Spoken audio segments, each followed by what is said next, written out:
Jeff, welcome to the podcast, brother. All right. It's an honor to have you here. And I'm excited about everything that you're working on. In particular, you got a new book coming up. And inside of that book, Good Stress, a big thing that you talk about is that there are positive bits of stress that can radically make our life better. You know, for thousands, hundreds of thousands of years, we as humans have been focused on getting as much stress out. You're here to convince us that maybe the extreme version of that, taking all stress out of our life, is actually a detriment to our health. Let's talk about that. Yeah, absolutely. Well, first of all, Dhru, thanks for having me. You are just such a great friend and you platform so many amazing people. And I'm very grateful to be here. So yeah, listen, for hundreds of thousands of years, Homo sapiens, and even beyond that, for millions of years, hominids have evolved in relationship to their environment. You know, to be alive is to be in relationship.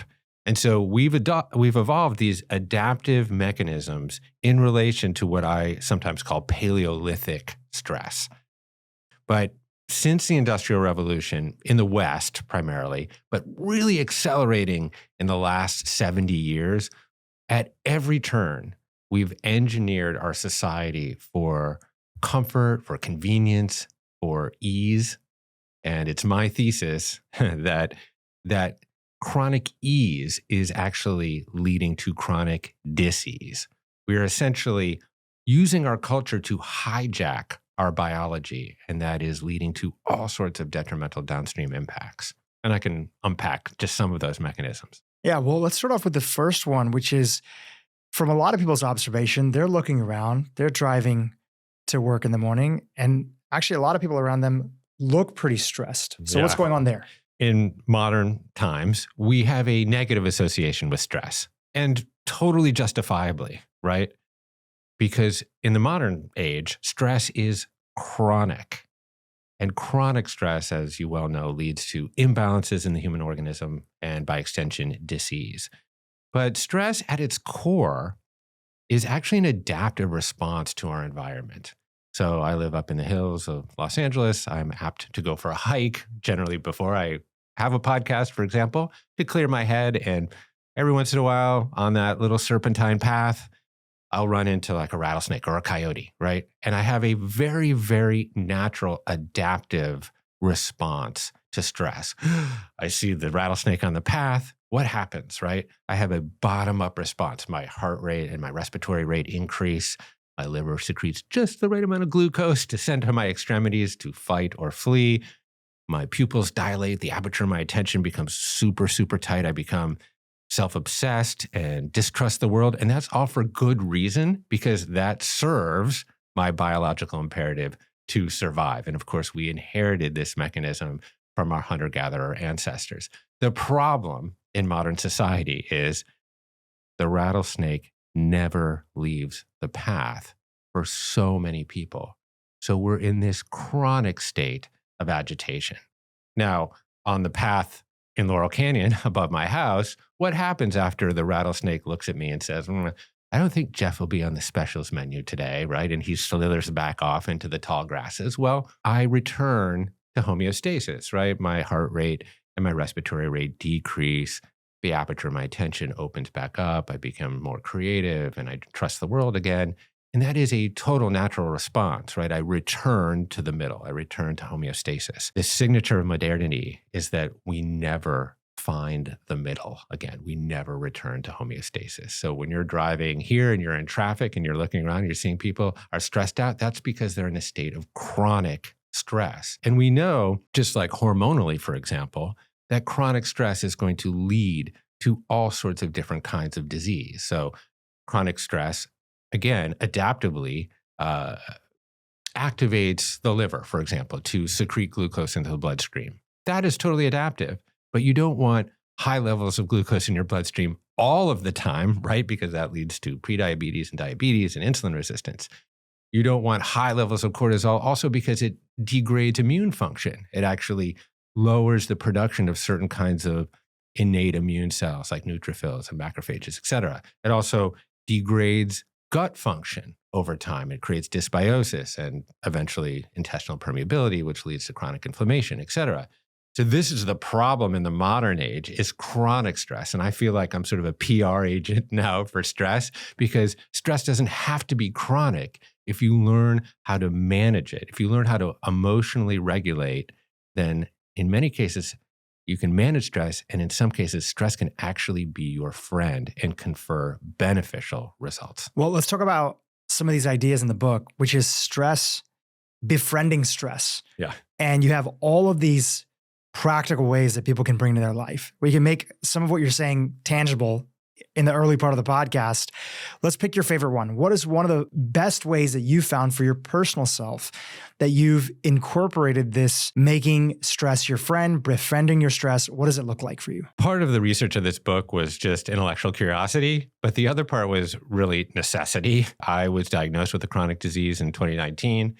And I was very, very overweight. I was 210 pounds. So I lost about 50 to 60 pounds with a lot of research and N-of-1 experimentation, et cetera. So fasting and intermittent fasting was a big one for me. And in the early days, I was candidly pretty fundamentalist about it because I needed to be, because my fasting blood sugar was 125 milligrams per deciliter. So I was on the very, very top of the pre-diabetic range, at the very bottom of the diabetic range. And I was having crazy spikes, up to, 250 milligrams, 300 milligrams per deciliter postprandially. And so this is why now I wear this little disc on my triceps called a continuous glucose monitor. So fasting was one of the key protocols that I developed for me really early on.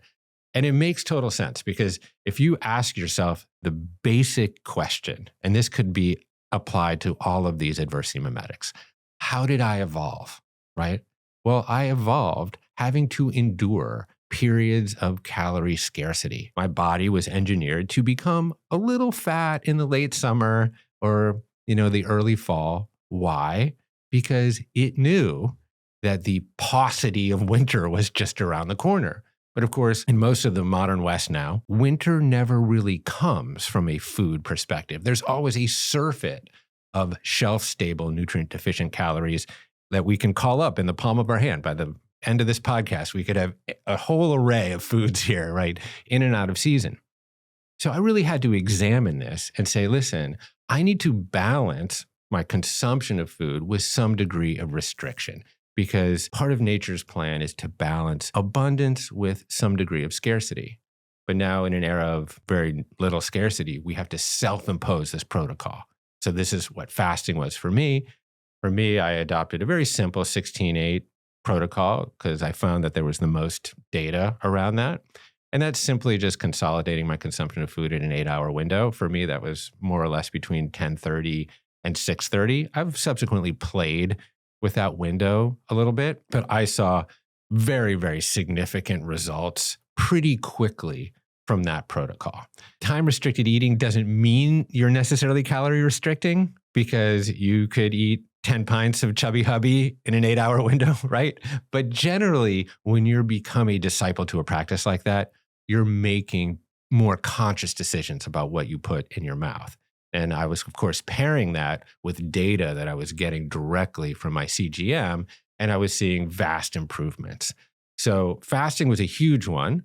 Now, of course, there's all of these other benefits to fasting outside of just potentially losing weight. There is obviously the activation of certain pathways like AMPK, which I'm sure a lot of experts have talked about on your show, which is associated with autophagy, cellular cleanup. There's mitobiogenesis, the creation of new mitochondria. There's the production of BDNF, brain-derived neurotrophic factor, that seems to even grow new neurons, but certainly manage the functionality of pre-existing neural health. So there's all of these kind of like under the hood benefits, but the benefits that I was seeing was a tremendous amount of weight loss in combination with a couple of other stress protocols. Give us an idea. What was your life like before that? What got you into the mess in the first place? Because I've known you for a long time. I generally have thought of you as being somebody fairly healthy. When we look at like the larger population, you're in California. I think, even one point in time, you had like a very healthy restaurant and cafe, right? I did.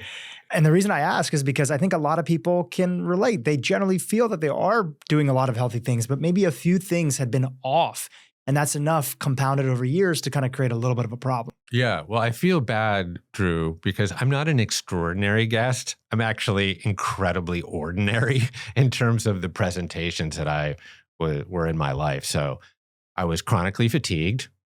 I was brain fogged.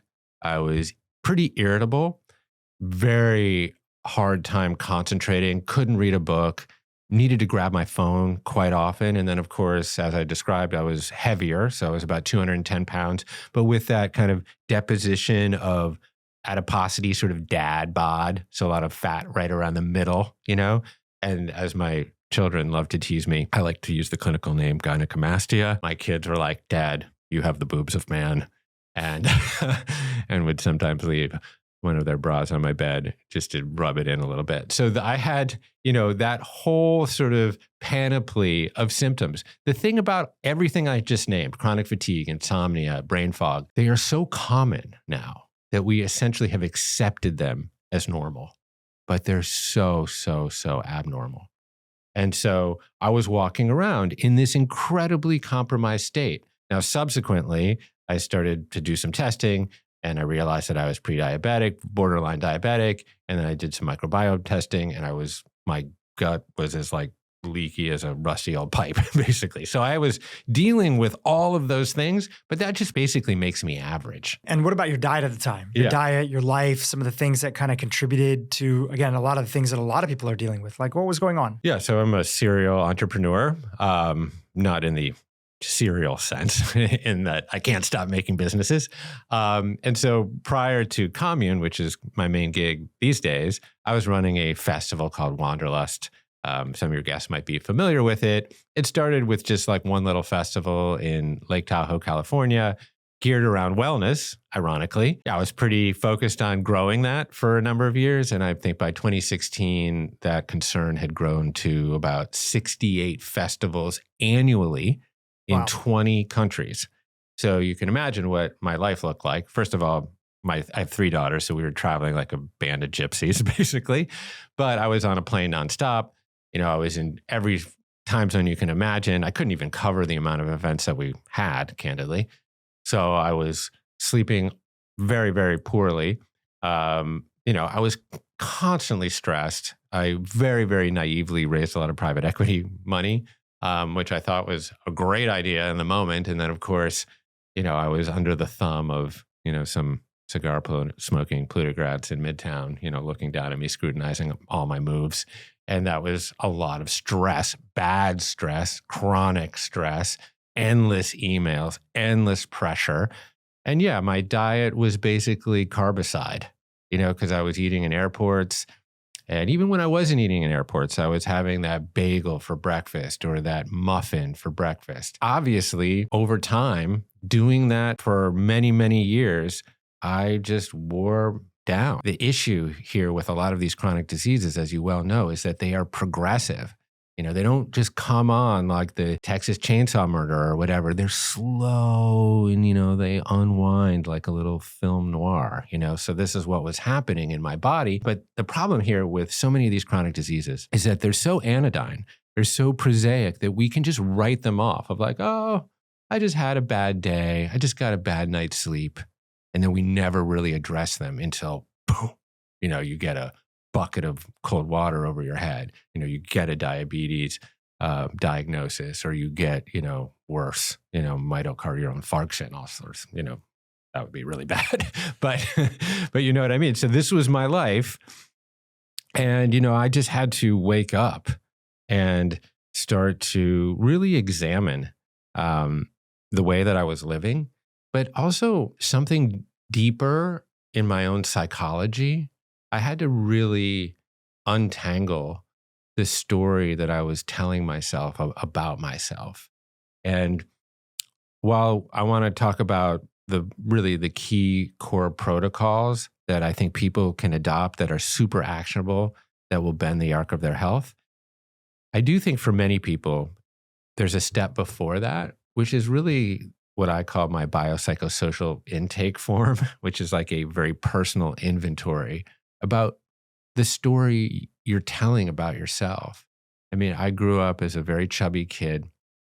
I was moving from country to country. So, which was wonderful on some level. You know, I was learning languages and, you know, having cultural experiences, but I was moved into a new school every 6 months in a new country with a new language, with a new clique of friends. And of course, when you're a kid, all you want to do is fit in, right? All you want to do is connect. And so being a chubby kid, having to learn these languages, I was essentially willing to sacrifice any and every authentic part of myself in order to fit in. And really the output of that was I became the world's biggest people pleaser. Mm. And that people pleasing was like a rucksack that I essentially lugged into my adult life. And the story in that sack went like this, like, I'm just that chubby kid that will do anything to be liked, that'll do anything to fit in. And I really had to get super honest with myself about who I thought I was, and then realize that change is actually possible, that I actually do have agency, that like my fate wasn't just written in the genetic stars. You know, my whole story was like, I just have the thrifty gene, right? You know, great in a famine, but like really bad for Instagram, you know? And I had to relearn a new story about myself. And that was really key. And then that propelled me into, you know, jumping headfirst into these protocols like fasting and cold water therapy and some of the other ones I began to stack. What was part of that? I'm sure you're into so many different things. You learn from so many different teachers. You have your own podcast. So you get to have a lot of people. Do you want to just mention your podcast so that people can check you out? Yeah, sure. It's the Commune podcast. And, you know, you're absolutely right. I mean, I feel like I am a product of everybody else's wisdom. You know, I don't have any letters at the end of my name. You know, I'm not a doctor. Sometimes I wish I went to medical school, but I guess someone told me when you're not an expert in anything, that makes you a thought leader. I like that. So was there anything that you felt was super helpful in unwinding that story? Because I think a lot of people listening feel like I am at least somewhat aware of that story, but it has such a grip over me and my life that I sometimes forget that it's a story and it just becomes my reality. Like, how can I step out of it? Are there methodologies, systems, workshops, books that have been helpful that you might recommend that were helpful for you? So I spent a lot of time with this guy, Gabor Mate. Yeah. This is the wonderful thing about having this retreat center in Topanga is that I get to host a lot of these brilliant people and then distill their wisdom to the best of my ability. And Gabor really opened me to that notion that people, but particularly children, will really sacrifice their authenticity for belonging. It is reconnecting with your authentic self. So he was really instrumental in helping me sort of tell a new story about myself. And also for me to recognize that in some ways, what was my biggest shortcoming as a child turned into my biggest superpower. And it's crazy. Sometimes the most obvious truths about yourself are just hidden in plain sight. It's like that optic blind spot. It's like, he was like, well, Jeff, tell me a little bit about what you've done in your life. And I was like, oh yeah, well, I used to put on big concerts in the music industry and help to tour bands. And he's like, oh, okay, so you brought people together? I was like, oh yeah. And then what did you do? Oh, I started Wanderlust. He's like, oh, what's that? Oh, that's a big festival. Oh, so you brought people together? I was like, oh yeah, I guess I did. He's like, well, what's your business now? And we were laughing. It's like, it's called Commune. It's like, I bring people together. He's like, that is the thread of your life because you value belonging so deeply because of your experiences as a child. You turned your biggest shortcoming into your biggest superpower. You bring people together. You have to embrace that now. And that was a pretty beautiful, eye-opening experience. Yeah. Yeah. That's awesome. I've had the chance to meet Gabor a couple times, but not spend as much time as you have with him. I can only imagine that moment must have been, it's something I'm sure you were sort of, kind of aware of these different things. Sure. But it's when, the master comes in and he tells you, you're like, okay. You can get it cognitively, but then when you feel it somatically, when you embody that, it's a different form of satori or catharsis. So you're talking about this idea of sort of reshaping that narrative to also realize that, partly what I'm hearing is that a lot of these quote unquote bad habits that you had, maybe not were a byproduct of you people pleasing, putting everybody else first and not putting, yourself first. Is that part of what I'm hearing? Totally. And then it was also not completely understanding my own physiology. I mean, I remember sitting down with a Dr. William Lee, who I'm sure you know. I was like, yeah, well, Will, I just have bad metabolism. And he's like sort of smiling at me. And he's like, no. The variation between people's metabolism on a genetic basis is really, really small. And that our metabolism naturally doesn't really decline very much at all between ages of 20 and 60. It's actually the accumulation of fat and other things like that actually then hurt metabolism. But just from a genetic perspective, you got to lose that narrative. Like let that little meme of I have bad metabolism just disappear from your consciousness. And so that was helpful. And then there was like a bunch of, candidly, like a spiritual part of my journey that kind of converged with this curiosity around my physiology. And it was the bridging of that, of the mystical and the medical that I guess propelled a lot of other awakenings in me. This notion, this Buddhist notion that all we are really is change, that everything is impermanent. And so clinging or craving to anything is always just going to result in a lot of dukkha, suffering and dissatisfaction. But as applied to human physiology, that really violated my sense of self. I, wake up in the morning and I look at Jeff in the mirror and I'm like, there's Jeff. He's a stable, reliable thing. He doesn't really change. He looks more or less the way he looked yesterday. So there is a sense of self that is really anchored in physical continuity. But as I started to learn more about human physiology, I was like, nothing could be less true. What we are 7 octillion self-assembled atoms having 37 billion chemical reactions per second. Literally, all we are is change. I mean, I'm not the same guy that sat down here 20 minutes ago with you. And really awakening to the fact that I am process and not product was incredibly empowering, because that also means that disease is a process. And so if health exists on this spectrum between sort of wholeness, if you will, and disease, I started to feel a tremendous amount of agency around my trajectory on that spectrum. I could be moving towards wholeness, that is the process of healing, or moving towards disease, the process of ailing. And we have way more agency over our direction than I think we've ever thought before. Let's go back to some of these practical items that you were doing, that you've incorporated, that you write about in the book. One of the first ones was fasting. Right. You found that was helpful for you. In addition to sort of the caloric restriction benefits, it's just hard to overeat when you have a more condensed window. There's also the healing properties that can come along with it. What's something else that you noticed that was a stress that you embraced, that you brought into your life, that you felt helped you on your journey of transforming your identity of who you were and your physical body? I want to just add one more thing about fasting. Yeah. Because there's obviously physical benefits to fasting, but what I found was the most potent benefit of fasting actually might be psychological.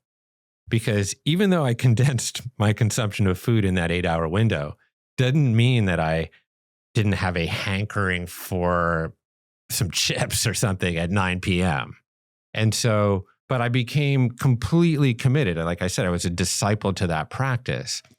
So instead of mindlessly wandering off to the pantry or the refrigerator to get, some crackers and cheese or whatever, I would actually have to stop and witness the nature of the hunger and actually ask myself, is the origin of this stimulus, of this hunger, a biological need or a psychological desire? And I really had to be honest and untangle that. And 99.99% of the time, it was a desire and not a need. I've got plenty of warehoused energy here for, for existence for a while. I was essentially eating my feelings.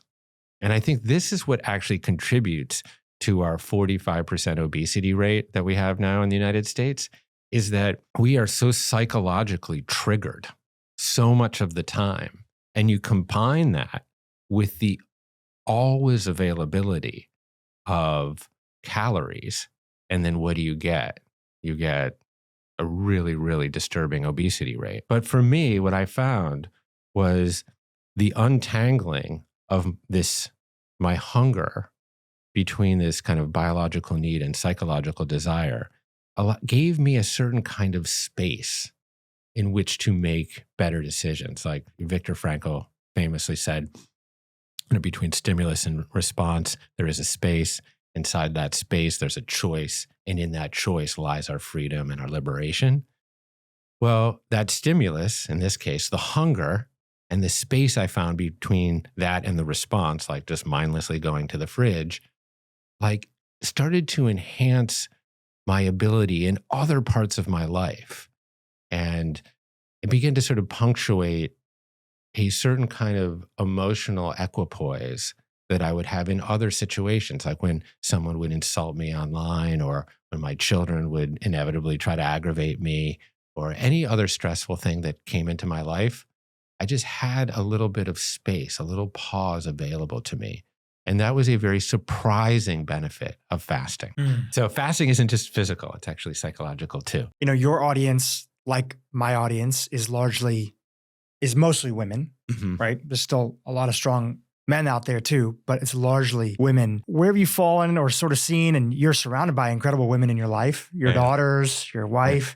How have you sort of seen that sort of contextualizing recommendation for the female demographic? Specifically as it pertains to fasting? Yeah. I mean, obviously there are women who've been incredibly influential on my health journey. In fact, I would say primarily the biggest influences on my health journey have been female, like Dr. Casey Means, Dr. Sarah Godfrey, Dr. Mindy Pels. Mindy, for example, has written a number of very, very well-researched books on women and fasting. I think Eat Like a Girl is one of them. And so I would qualify fasting for women.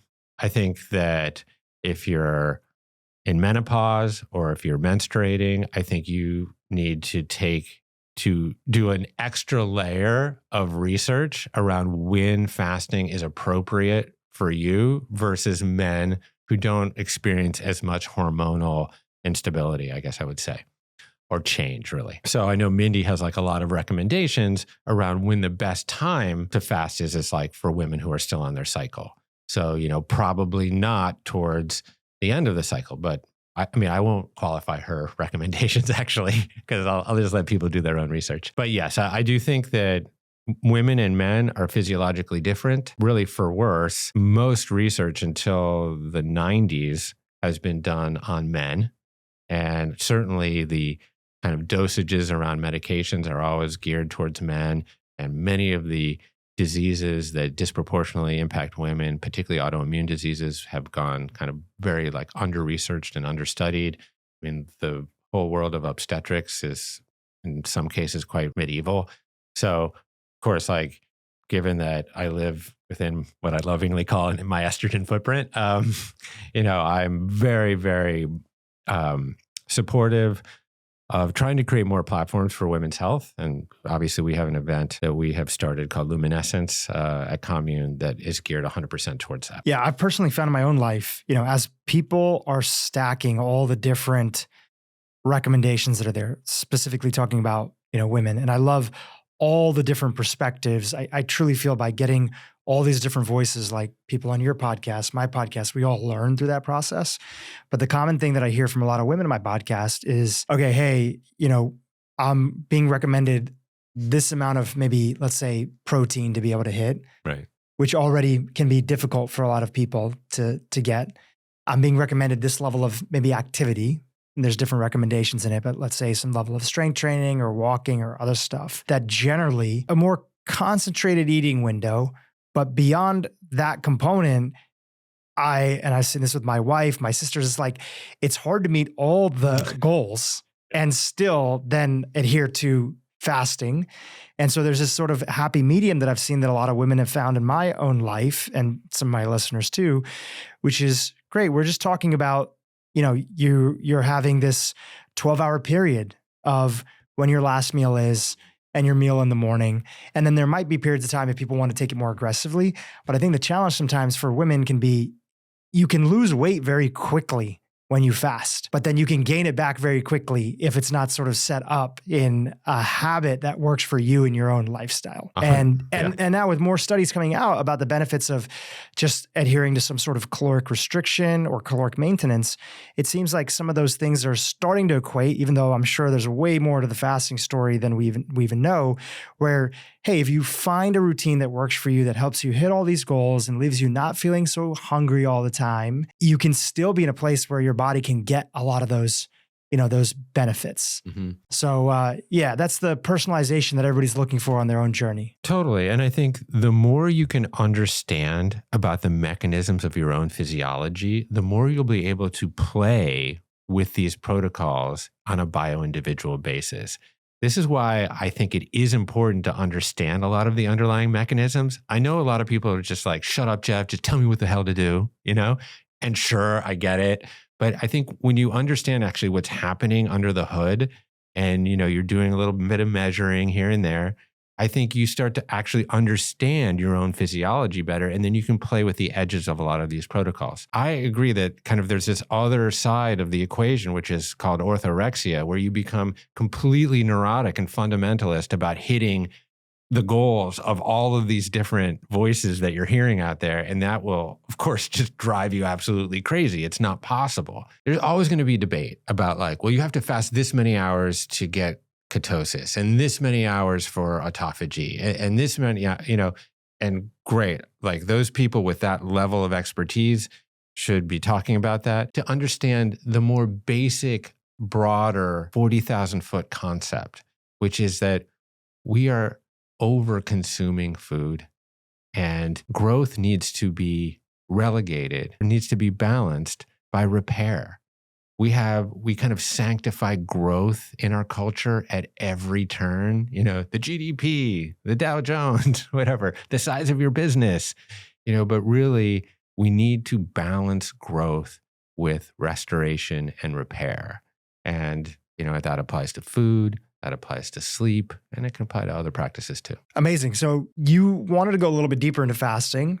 Is there another one of these positive stressors that you've embraced that you think would be important for our audience to hear about? Totally. And this one, again, I think there's a little bit of a gender debate around this one too.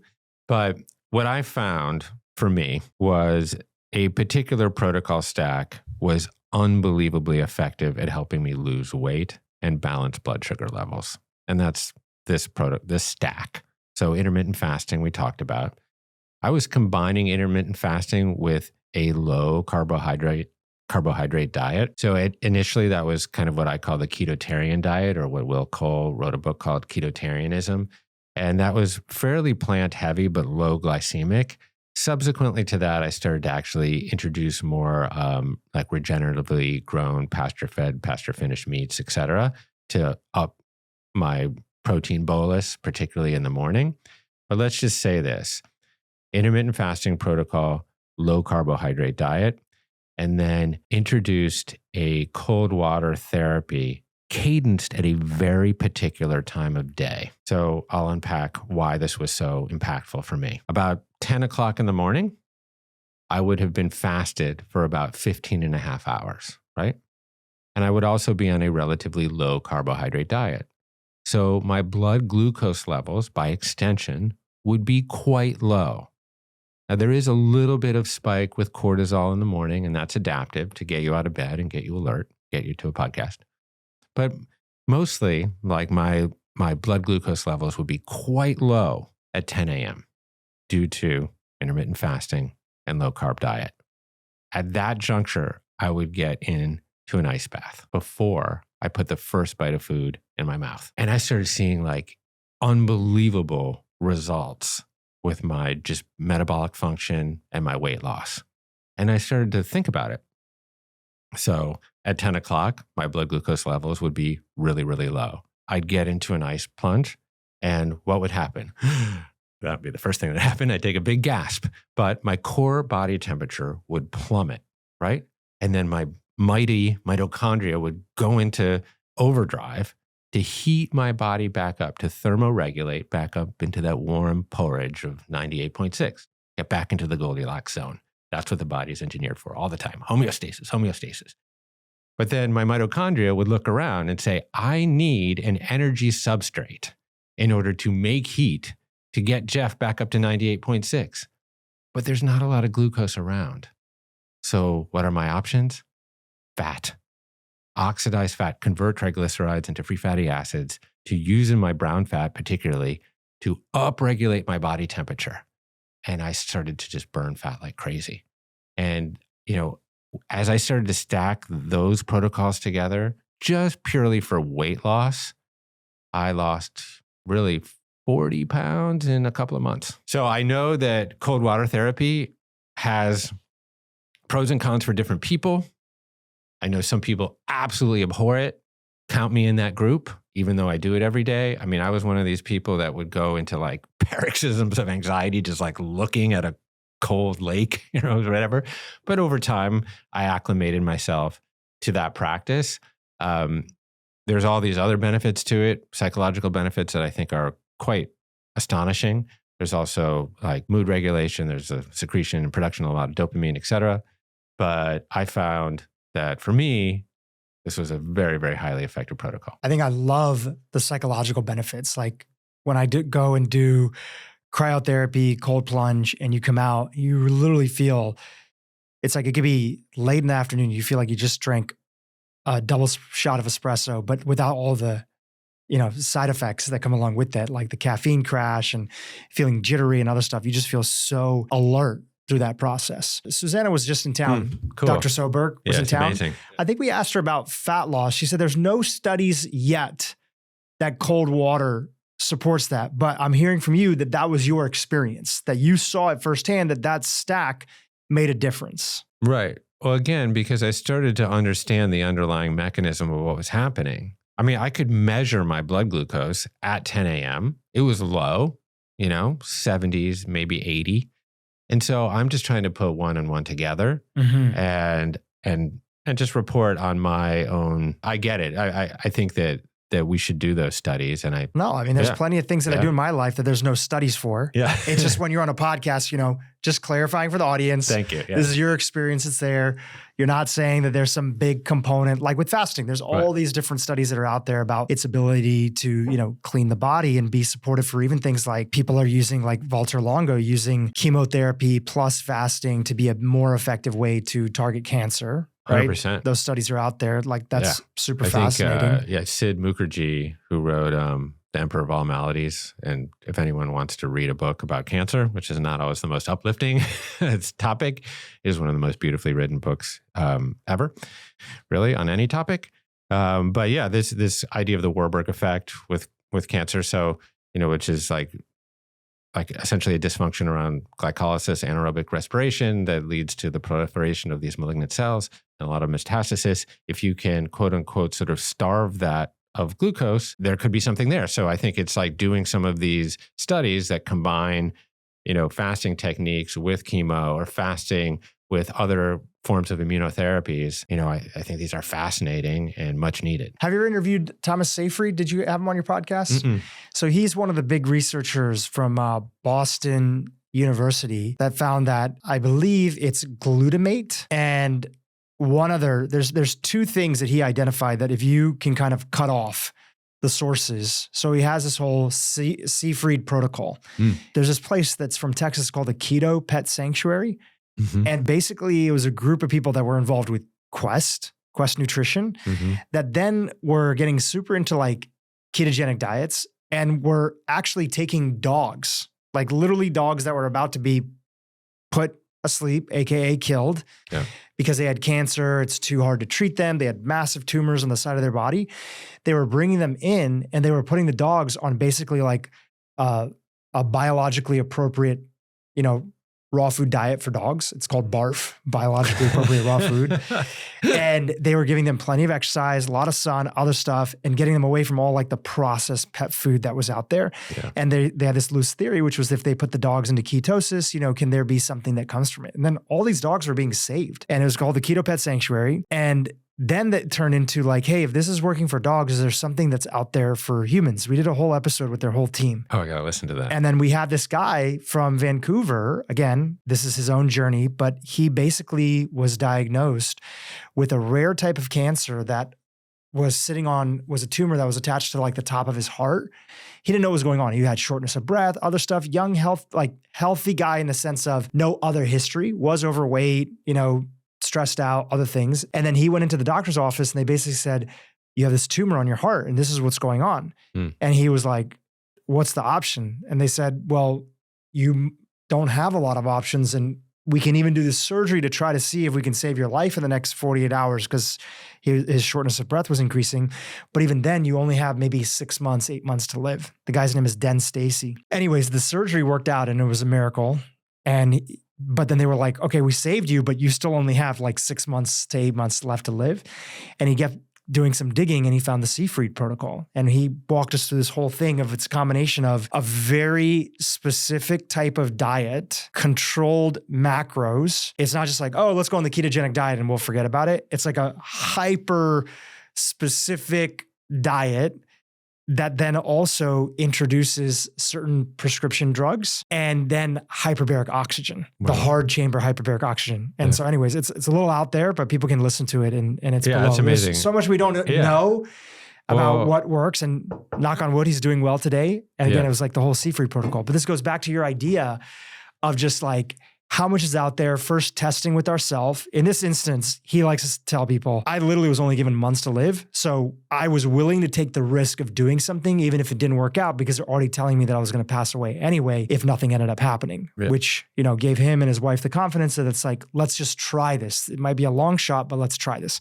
That's not my medical advice. We're not telling you to do those sorts of things, but it's just fascinating that it exists out there. Totally. I mean, these are very important anecdotes because sometimes it is these outliers that then lead to more clinical study, right? So like, for example, Jimmy Carter, I believe, had like brain cancer, some sort of glioblastoma. He had this immunotherapy, which I believe was with the application of like a Keytruda, but then in combination with a particular probiotic. I believe this was true for Jimmy Carter, but it is definitely true now for treating some forms of cancer, that immunotherapy plus like Akkermansia, which is a particular strain of bacteria, a beneficial strain, actually yields better results. And so now I think they're starting to do more studies about combining immunotherapies with the right kinds of probiotics, et cetera. So this is like, this is the new frontier. I think this is actually where AI can become very, very interesting too. That's not obviously my field of expertise, but I think when you start to be able to, use these large models to crunch that kind of data, this is, I think, one of the most exciting sort of precipices of where we are. Yeah. How excited are you about the future, right? How do you feel about all the things that are happening right now? Like zooming out a little bit in the health space, we have the MAHA movement, we have a lot of different things going on. You mentioned AI. Like, how do you feel about the future? Yeah, I mean, I'm generally an optimistic human being, so I'm trying to leverage that part of me. I'm worried more about, I think, general epistemology and sort of the erosion of reason and rationality and the ability to have kind of nuanced, thoughtful conversations. We live in this attention or persuasion economy, I guess you might call it, where essentially we've taken Dhru's time and focus, everybody's time and focus, and we've productized it and commodified it, and we buy it and sell it. And for better or worse, we all exist on social media, or we all consume a lot of 24-hour news, whether many of us try to avoid it.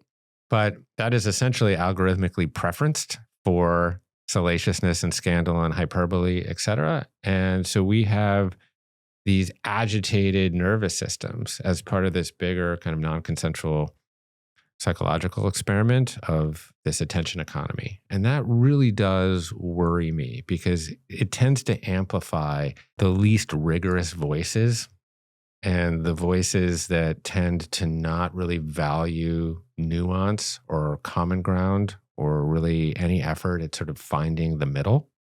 So that is a concern of mine, because I think what we've seen is erosion in just basic epistemology. Certainly, we've seen a lot of erosion in trust of the institutions of liberal democracy that have long kept us semi-stable. And in many cases, those institutions have done a lot of insult and embarrassment to themselves. I mean, I'm talking about, media, government, institutions of higher learning, certainly food system, pharma, et cetera. A lot of these institutions have really done a lot to undermine public trust in them. And yet at the same time, there is so many sort of misaligned incentives or perverse incentives to continue to sort of burn down these institutions instead of actually making them better. And this does concern me because I don't really know what's on the other side of liberal democracy. I don't hear a lot of really thoughtful, cogent alternatives to it, outside of, tyranny and despotism and kleptocracy, et cetera, which I feel we're sort of like on the quasi verge of at this very moment. So yeah, that's a complicated answer. I'm really dedicated to creating a platform and a true marketplace of ideas where the best and most thoughtful ideas can cream to the top, if you will. I really support that kind of freedom to have those difficult, stressful, thorny conversations that tend to yield the best and most reasoned ideas. And I'm not sure we're really having them as a culture right now. What I see is sort of a sprint to the thinnest edges of the branch on all sides. We tend to be more and more and more extreme.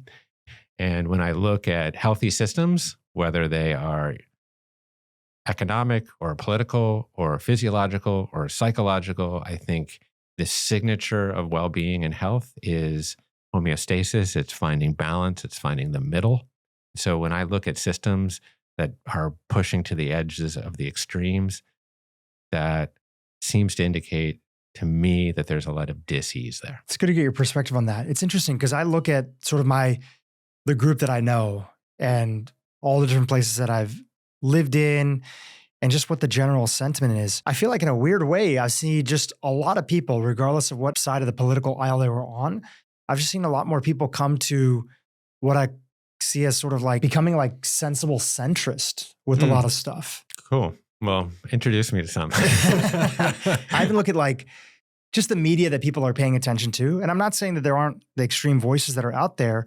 I've seen more people being willing to have a conversation about topics in health and things that are contributing to the rate of chronic disease and general problems. Like health is really like more mainstream than ever. Yeah. And I think that there will always be sound bites and social media clips. But when I just look at like how people feel, what they're paying attention to, what they're highlighting, the fact that an entire new group of people from all different edges are thinking about health, I'm like, wow, this is not really the thing that I saw. It was kind of like weird to be healthy. And then now all of these people are talking about health. And I think that, the fact that conversation's happening and you have different ways that people could potentially be entering into it, I don't know, that makes me pretty hopeful about stuff. Me too. I can't believe that these kinds of conversations around chronic disease are in the zeitgeist right now. Right? They're fully mainstreamed, where like 2 years ago, 3 years ago, we were out there picketing like, hey, pay attention to us. It's really cool to pick up, any media, but like I see the New York Times every day pretty much has some sort of feature on one of these things. And obviously other more independent media is very, very focused on it. And I think that that's a really a great thing. I just get concerned around sort of Faustian bargains, that all of a sudden the only way you can actually make change around, food systems is to also think that to embrace people that think that like climate change is a hoax or something. So this is the problem. And I think that's a natural part of it. It's kind of like the flip side is like during the BLM riots that we were sort of seeing that were there was a lot of conversation like, we just need to burn the whole system down. Yeah. Right. So Totally. you get those sort of things that happen that are out there. And I think smart people are like, look, we can understand that people are feeling very emotional about these things, especially people who don't feel like they've been heard or other components. But, when it does, are there certain aspects of any topic, like I think the challenge always was, if we can have within a topic of, hey, are there parts of, I was somebody like, Al Gore, Inconvenient Truth. I saw that. I'm like, oh my gosh, like, yes, I'm in, I get it. Yeah. And as you read a little bit more and you see, and you go into each subtopic, you're like, okay, great. Here's the part that like makes sense. Oh, here's the part that I had no idea. Yeah. Here's all the that I had no idea about when it came to the conversation around nuclear, the good, the bad, the ugly. Nobody was even willing to have that conversation in the circles that I was paying attention to, because it was like, oh, if we go into that, that's the forbidden fruit. Mm-hmm. So I'm seeing a lot more sort of forbidden fruits sort of fall to the wayside. And at least we can look at everything independently. And we're not looking to say, hey, are you for this thing? Are you against this thing? Let's talk about every single one that's there. Like one that I learned about recently that I have no idea if it's real or not, but I want to look into it, is like, are any of these excessive beached whale things that we're seeing, is there any truth at all related to the wind farms that are being created? Like, have you heard this whole theory that's out there? Not really. I don't know. I mean, I've just seen little memes, and I've seen the memeified version. Well, one of the guys that was the author of the book, San Francisco, which was talking about how our very progressive approach to maybe dealing with the drug and addiction crisis could backfire on a city and lead to all these unintended consequences and things like that. I think his name is Michael something. He tackled this whole component. Now, former me drew the Al Gore Inconvenient Truth is like, how dare you talk about wind, And I don't want to be that way with any topic. It's like, oh, let me learn about that. Like I was reading, a month ago, I was reading this book. The name is blanking me, but it's the history of how Lyme disease evolved and how we were bioengineering it, gain of function. And we were looking at developing like the society, the government, Lyme as genuinely like a bioengineered drug, and that we could use against our enemies. And how the theory around Lyme disease in Lyme, Massachusetts, is that this basically ended up leaking. And there's a lot of strong evidence that's there. A professor from Stanford University who was involved in the book was talking about all this stuff. And I'm like, I had no idea. So I want to just be open. And that doesn't mean that I'm going to be convinced of everything, but at least I'm willing to hear the conversation that's happening. Also, too, I feel like people are not dumb. Right? People start to pay attention, especially in our world of like, think about how many things in the health world, to bring it back to kind of some of the concepts in your book, right? Yeah. I don't know your full story, but largely I can imagine some of your stories kind of like mine. I grew up in a world where it was the plant-based world. I did like the raw food diet for a long time. And some of the things that people would say back in the day that I drank the Kool-Aid on was like, animals don't eat cooked food. You got to eat raw food. Like that's what we're biologically designed. I believed that for years. I believed fat makes you fat and sugar is good for you. All these things. Or that fat doesn't make you fat. Yeah. Right. Like, or that. Yeah. Like it could be all of those things in between. And along with it, even this feeling on like, I know one of the things that was inside the book, like even prioritizing protein. Think about how many people have changed their minds over the last few years, even though that data and evidence was around for, years, the science around protein synthesis, and you can get it from a lot of different sources. You can get it from vegetarian and other things. But I literally used to tell people way back in the day, before I had a podcast or anything, before I even was introduced to this whole world of functional medicine, I would tell people like, okay, how does a gorilla get its protein? Right? Mm-hmm. Yeah. Okay. That sounds great. Yeah. Well, actually a gorilla eats a lot of protein because they eat a lot of quantity of food. They're eating like a third of their body weight every single day. So that's how they get it. Yeah. Right. And they're eating all day long. So the idea that like gorillas don't eat protein is like kind of crazy. So, coming back to just even some of the concepts of your book, there's a lot of things that we've all changed our mind on, and then we incorporate it in. And I hear you saying like, try it on for size, incorporated this stuff. And I feel like people are a lot smarter than we think they are. And they'll listen to a lot of different sources and they'll kind of make up their mind about it. Well, one of the stress protocols that I actually walked backwards into is very related to this. Tell me. So obviously, I was very focused early on around like physiological stress protocols, many of which we've talked about: fasting, cold therapy, heat therapy, resistance training, light therapy, et cetera. The most difficult stressor, self-imposed stressor, was actually psychosocial for me. So I'll just set a little bit of context. And this relates to leaning in to stressful conversations. So at the beginning of 2020, or in March, when we were kind of anchoring into poor lockdown, Jake, who's my co-founder at Commune, he's like, Jeff, you should really write a weekly newsletter. He's like, people are feeling very frightened right now. They're very alone, and they would really benefit from, having something that was rigorously researched every week, but just also like just little buoys of hope, to navigate the choppy waters of COVID. So naively, I agreed to do this. And it was a pretty big email list at that juncture, probably about 1.2 million people. And I was writing an article every Sunday. Wow. And so, but pretty significant article, like 1,500, 2,000 words, something like that. So, and then like 3 or 4 weeks, and I was like, I'm over a literary barrel. I've got to produce all that content every week.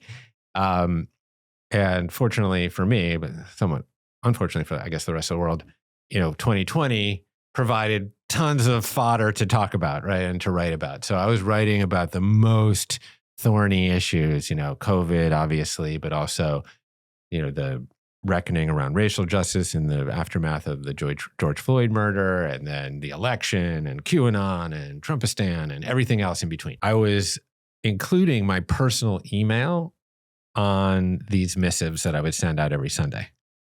And Monday morning, I would wake up and there would be this like deluge of opprobrium cresting the bow of my inbox. And it wasn't just recrimination. I mean, there was a lot of emails that were just very encouraging and, very thankful and very grateful. But I'd probably get 100 a week of people that just had some problem with me, that over 2,000 words or some turn of phrase or some concept would have like insulted them so deeply that they felt the need to reach out and let me know. And they definitely did not hesitate to let me know. And most of these emails were just like full of expletives, and there was nothing I could really do about it. But there was often like very thoughtful ones, And I just kind of ground this in a very specific example. So like in 2020, like in August, there seemed to be enough data surfacing that, the people that were contracting the disease most severely, ending in hospitalizations or sometimes fatality, tended to be people that had multiple comorbidities or, obesity and diabetes prevalence. And obviously that's turned out to be very, very true in retrospect. But even at that time, pretty early on, there seemed to be indication of that. And I was just trying to write a thoughtful essay about where we were. And so I was doing the best research that I could. And I wrote this essay. And man, I really offended a lot of people with that particular essay, because of course there was also a simultaneous body positivity movement happening at the same time. And so people felt like I was really shaming them for being overweight. And I was just actually writing about the health implications of obesity as it pertained to this particular disease. And I had also written tons about being a chubby kid and like dealing with it and my self-image issues and my self-worth issues. But I offended a lot of people. I would kind of exchange emails with folks. And after like 3 or 4 exchanges, I would ask them if they would like to join me on an hour-long Zoom call. And over the course... Individually, or you were doing it with kind of a group? Individually. It's a lot of time. It was a lot of time. And this is generally what I call my great David Copperfield routine, because I made most people disappear at that point. Most people were like, I'm out. But 26 people took me up on it. So in August and September 2020, I put aside a couple hours every Monday and Tuesday afternoon to have hour-long Zoom calls with people that did not agree with me. And I just gave you one example, but they were also coming from the far right, from the far left, all over the place, And I just really committed myself to this process. And, for those of you who listened to the earlier part of the podcast, you might realize that this might be very difficult for me because I was a people pleaser. I didn't like offending people, right? And at first, when I would get this kind of recrimination, I would feel like very personally attacked, very defensive. I would stay up all night sort of brooding over like my rejoinder and like, blah, blah, blah, like holding that little ember of resentment, like waiting to throw it the next morning. Of course, the great moral of that story is I was the one getting burned. I was not sleeping. I was like, over time, I started to actually really build what I call my psychological immune system. So we're very familiar with our physiological immune system. We build our immunity through a certain amount of exposure to pathogens, viruses and bacteria, such that like our B cells spin up these little proteins and then ding, ding, ding, ding, they hit the right one and we call those antibodies, and those antibodies then neuter the antigens on these pathogens. And then they have memory and it's amazing. But in a metaphorical sense, you can also build your psychological immune system through a certain amount of exposure to insult. And I had plenty of it. And so by the time August 2020 rolled around, I was very unaffected by being insulted. In fact, I became like quasi untriggerable in some ways. In fact, I even looked forward to being not insulted per se, but like I looked forward to a little bit of conflict. So when I started to go into these Zoom calls with people, I was very, very emotionally regulated by it, going in. And, if you remember back then, we were still developing our fluency with Zoom, right? So I would get on a call with one of my detractors. And, people would be like, jabbing at buttons. Am I on mute? I'm still on mute or whatever. And we would exchange, a few pleasantries. And then, Dhru, it was so interesting. These conversations took on such a consistent pattern is that I would sit there and they would tell me their entire life story for 45 minutes. And what I realized in short order is that I was essentially creating a safe and trustworthy set and setting for people to be seen and to be heard. I got better at this skill over time. And I started to actually consider it part of one of my adversity mimetics, candidly, is like the importance of actually leaning in to stressful conversations and the possibility of what's on the other side of them. And so, I didn't have any training at that juncture in nonviolent communication. I subsequently did go get some because I was so interested in this whole world of being able to connect with people that disagree with you. And then I started to build my own sort of regimen or protocol around actually how to have these really stressful, hard, thorny conversations.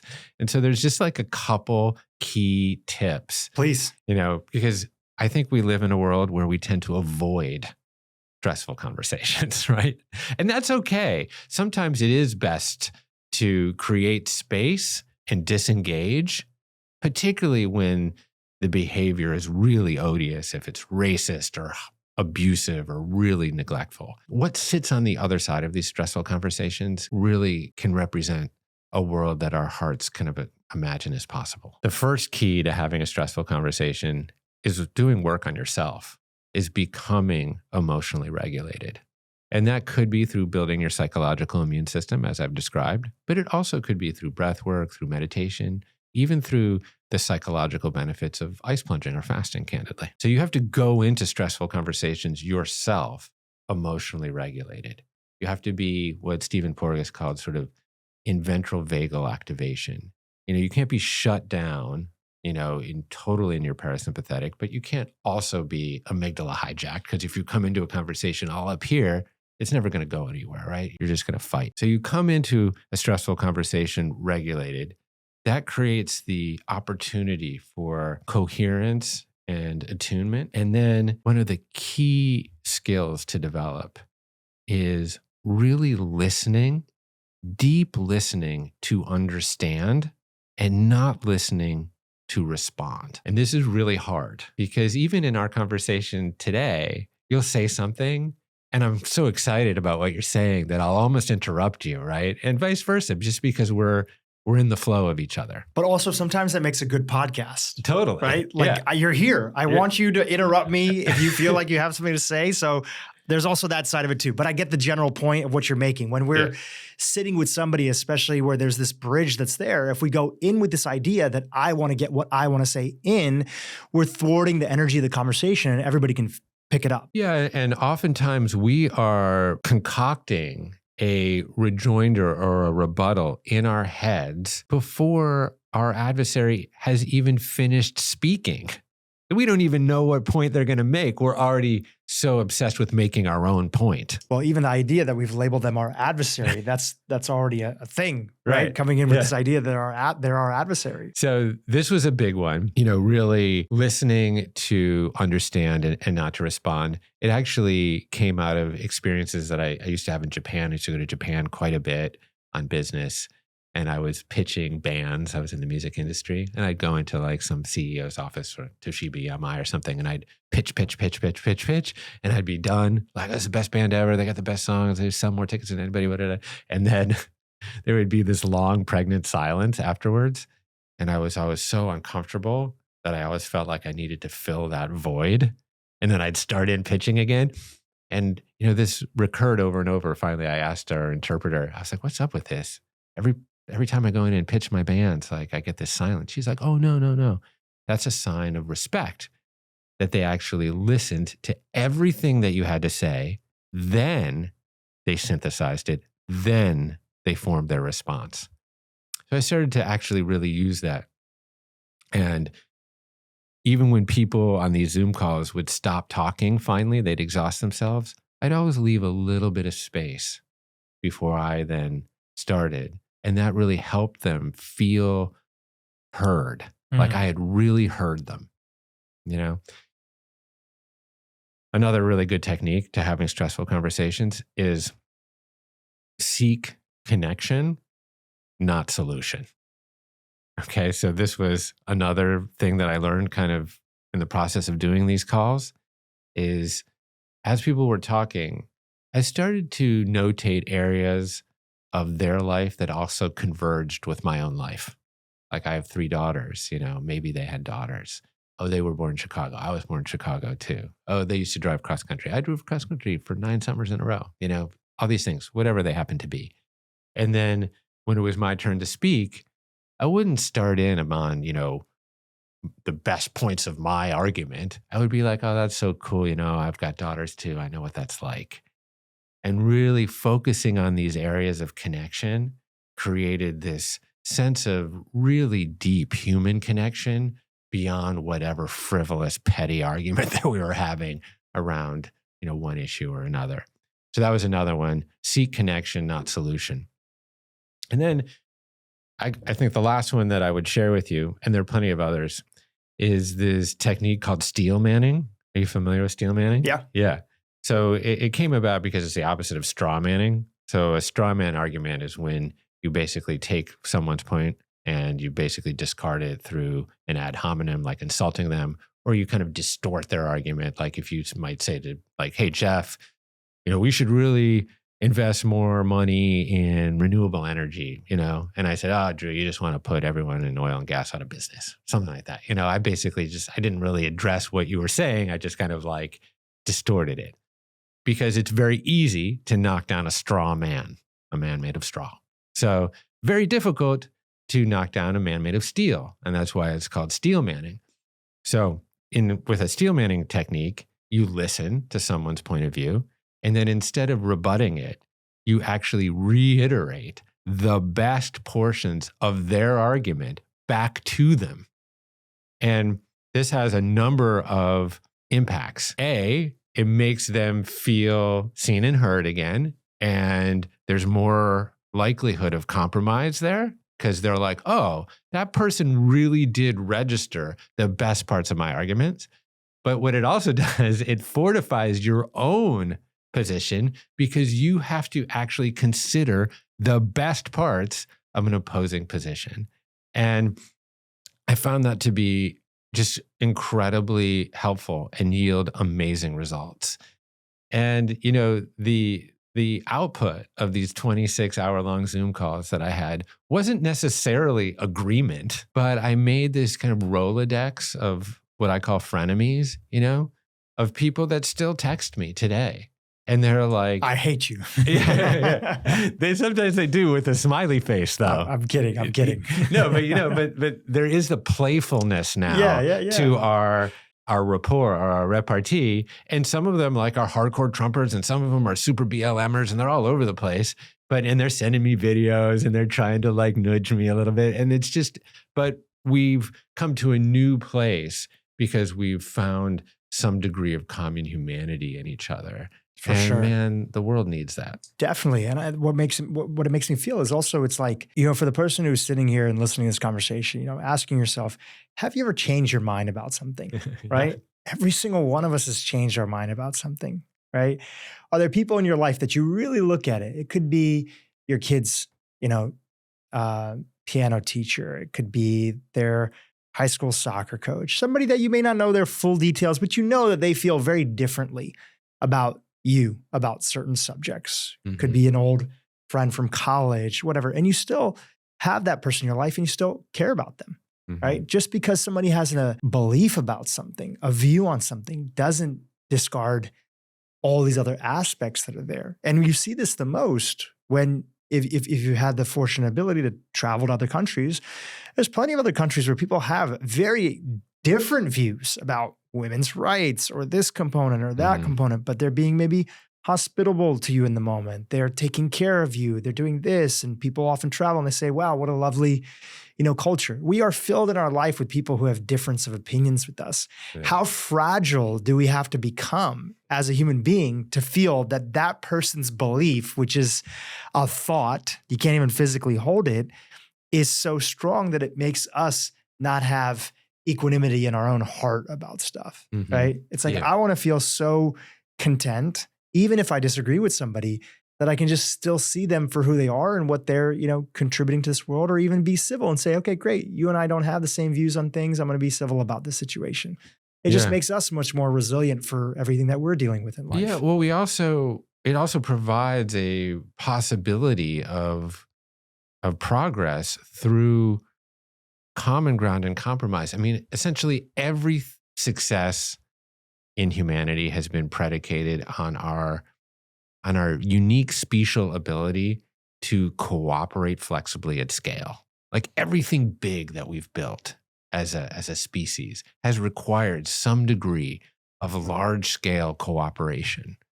And I mean, I was running these seminars in the fall, this past fall, on how to have stressful conversations.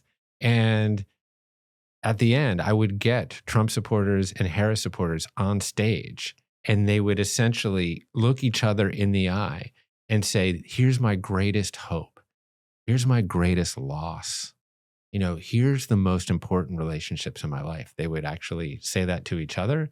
And then I'd flip them and I'd say, hey, tell your quote unquote adversary's narrative. And then they would.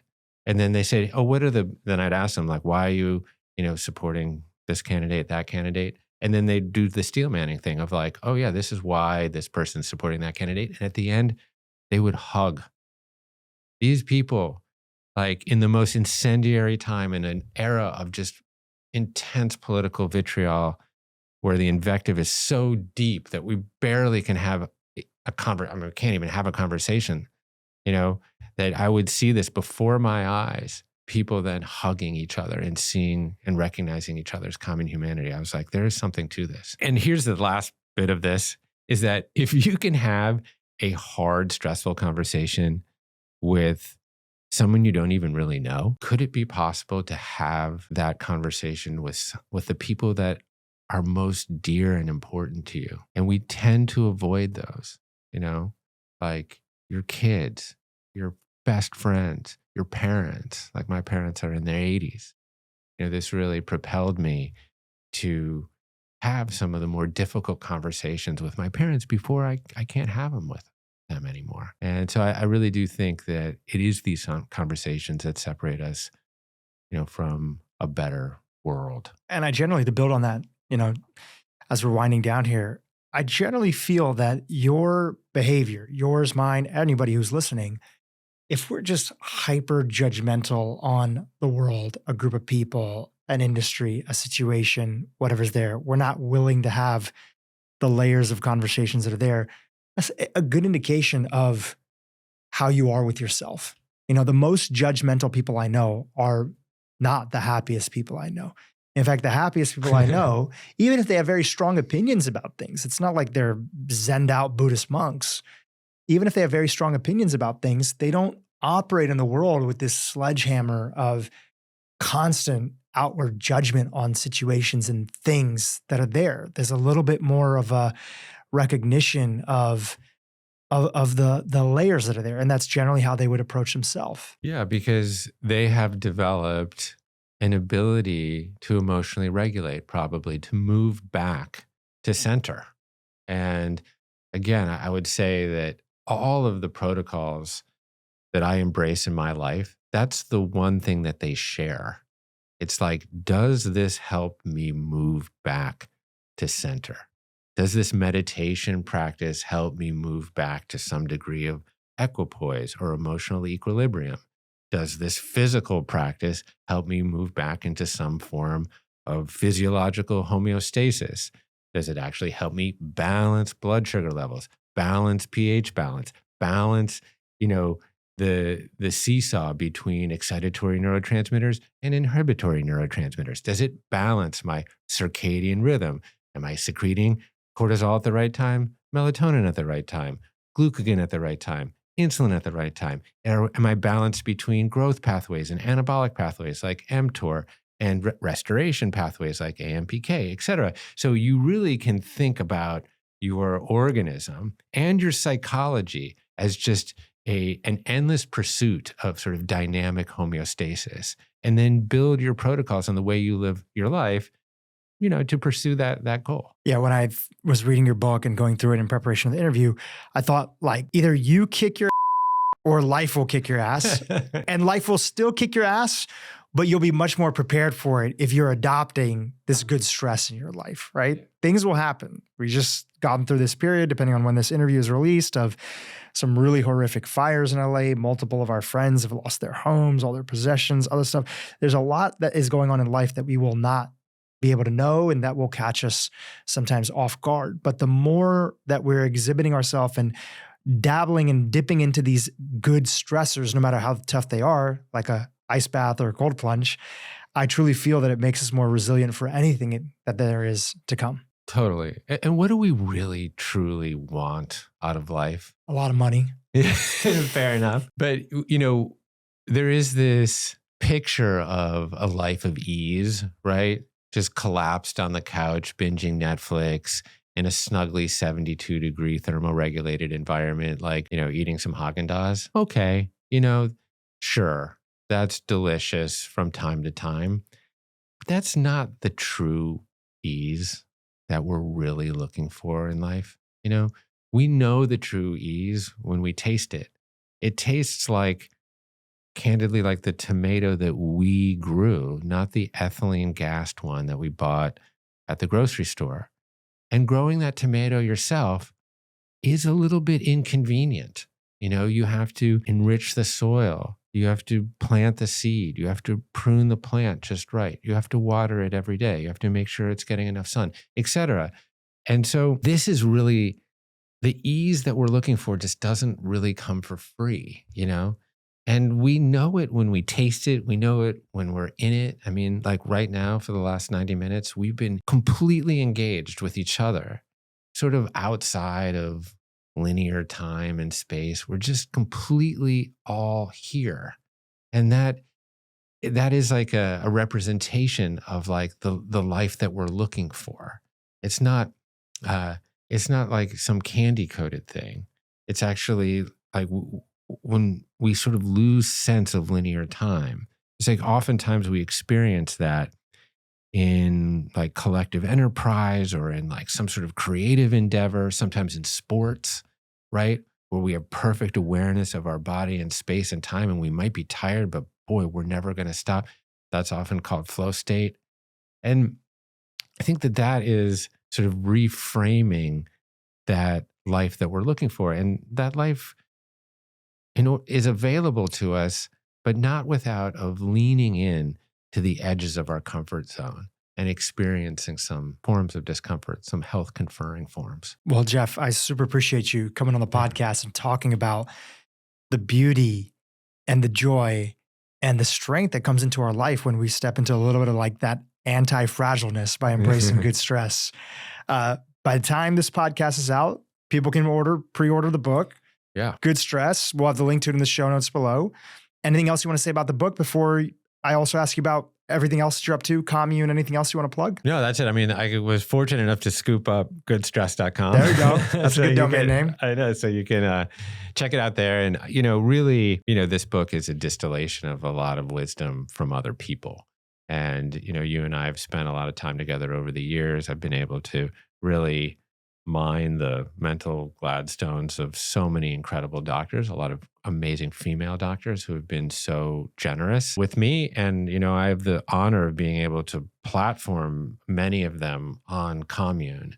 And so, for people that aren't familiar with it, it is essentially a masterclass platform for well-being. You can go there and find all sorts of information and courses on integrative and functional medicine, but yoga and mindfulness and qigong and tai chi and even regenerative farming and essentially everything you need to be holistically well. And that's really the work of my life right now. And so I encourage people, if they're interested, go to onecommune.com. That's ONE-commune.com.